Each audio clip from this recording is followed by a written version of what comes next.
Is Kim Jong-un secretly standing behind Iran's most impenetrable nuclear tunnels, with North Korean know-how buried deep under the mountains that US bombs failed to break?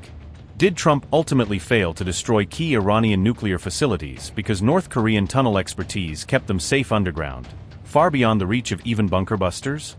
Is North Korea's hidden role in building Iran's nuclear fortress now being exposed, as insiders claim Pyongyang quietly sold the plans that turned Natanz into a buried maze?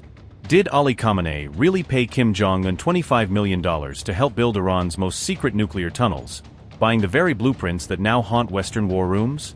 Is Kim's underground expertise now sitting at the heart of Iran's defense, shaping how Tehran hides its centrifuges, missiles and command posts from any future strike? Amid renewed scrutiny of Iran's nuclear sites, North Korea has suddenly re-entered the spotlight, dragged back in by claims of covert engineering deals. A former North Korean diplomat has claimed that Pyongyang helped design and build Iran's nuclear tunnels, according to a report now rippling through policy circles. Ryu Hyun-woo says North Korea received around $25 million for sharing its tunnel technology, turning underground know-how into hard currency. The former envoy alleges those designs were applied directly at Natanz and Isfahan, two of Iran's most sensitive nuclear facilities. His claims surfaced in a recent interview published by the Korea Development Institute, giving them an academic platform and fresh global attention. Iran has never publicly acknowledged receiving any tunnel expertise from North Korea, keeping official silence over who helped shape its underground network.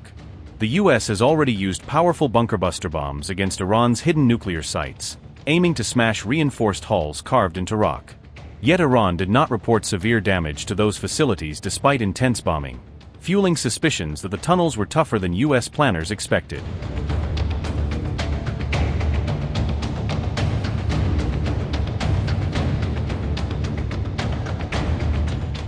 Ryu has rejected claims of any direct North Korean links with Hezbollah or Hamas, insisting Pyongyang did not work with those groups, according to Iran International.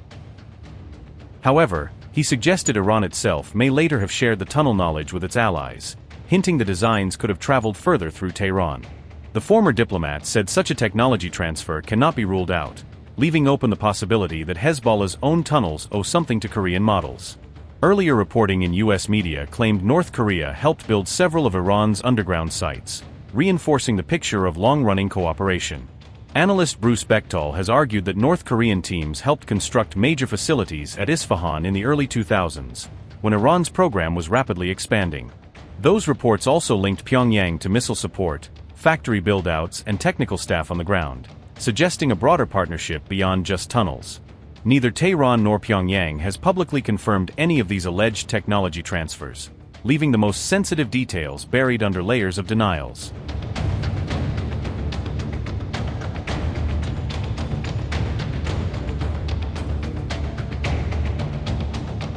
Iran began seriously developing its missile program in the 1980s, in the aftermath of the Iran-Iraq War, when devastating Iraqi strikes convinced Tehran that it needed long-range, indigenous firepower that could not be cut off by sanctions or embargoes.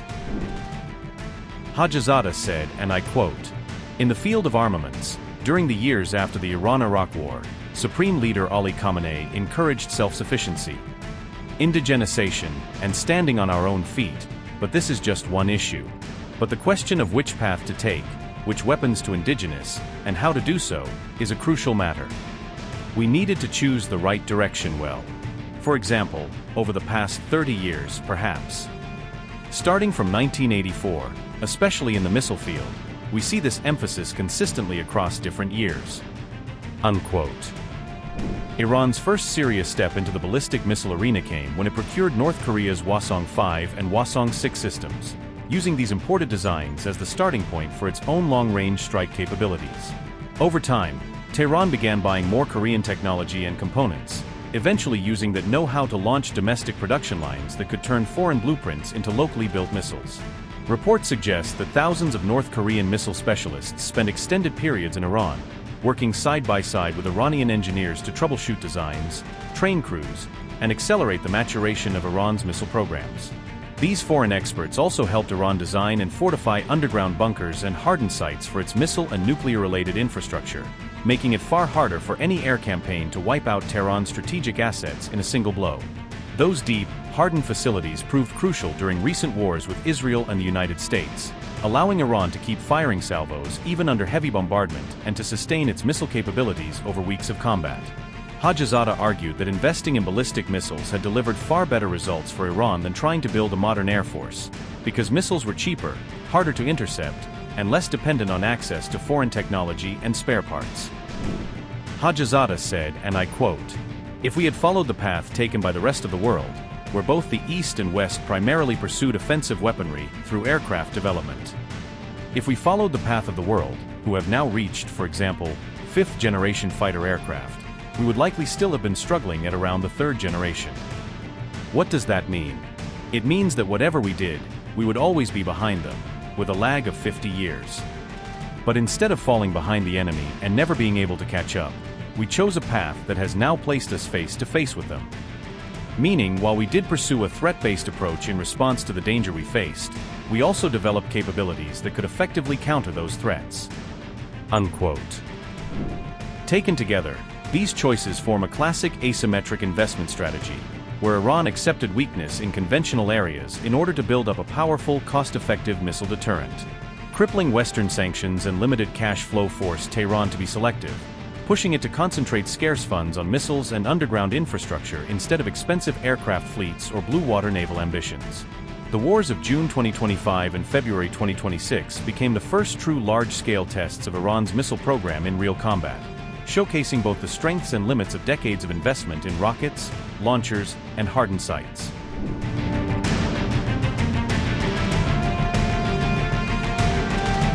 US and Israeli forces spent 40 days pounding the mountains around Yazd in central Iran, trying to break open one of Tehran's most important buried missile projects.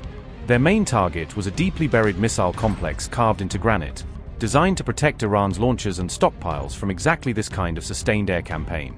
Despite the intense bombardment, Iran kept launching missiles right up until the ceasefire, signaling that its core strike capability remained operational under fire. Washington later claimed the strikes caused major damage, but Iranian officials countered that the heart of their missile force had survived and remained ready. Iranian sources said the Yazd complex extended roughly 500 meters into the surrounding granite mountains, giving its tunnel substantial natural protection. Airstrikes reportedly damaged tunnel entrances and surface infrastructure, but failed to shut down operations for long, as crews worked to restore access.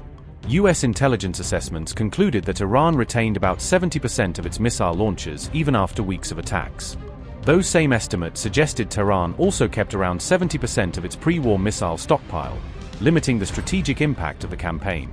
Western diplomats said Iran appeared to have preserved a significant share of its missile capabilities, complicating any claim of a decisive Western victory. Residents in parts of western Iran reported seeing and hearing missile launches resuming just hours after some of the heaviest airstrikes. Experts argued that Iran's dispersed and hardened network succeeded in preserving enough assets to fight future rounds of conflict if needed. Evidence from the war indicated that Iran was able to rapidly reopen or repair damaged missile sites, restoring many facilities to service in short order.